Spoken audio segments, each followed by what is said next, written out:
Hey everyone, today's video is all about how to safely go into a back bend or extension of the spine. And there are two guidelines that I want to share with you. One is the need to create space in the spine in order to safely go into the movement. And two is evenly distributing the back bend throughout the whole length of the spine. Now that can get a little tricky because we tend to default to where we are most mobile when moving the spine in this direction. And that tends to be the curves of the spine that are already in that forward position, namely your lumbar spine and the cervical spine, the neck. So I'm going to give you some do's and don'ts for a standing back bend.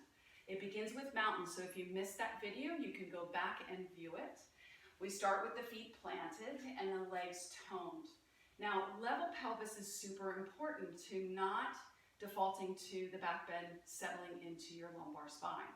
So I'll show you what I mean. If my pelvis is tilted forward like this, and then I start to go into a back bend, it is all crunching my lower back, my lumbar spine. So we must begin with a nice level pelvis. Now, creating the space in the spine to safely go into the movement, as I mentioned.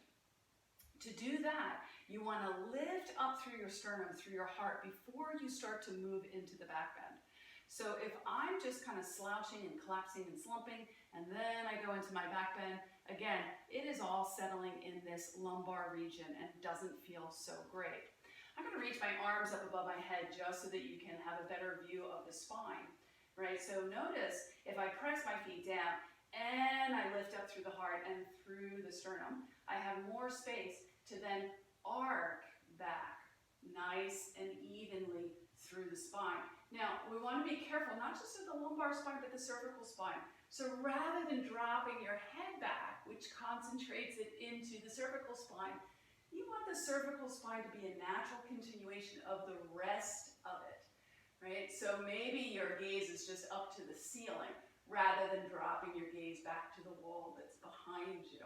And as always, you want to be moderate. You only want to go into the pose to the degree that your breathing and your body allows. Coming out of it with just as much mindfulness as you went into the pose. And this is how you can safely go into extension of your spine. Safely go into a back bend.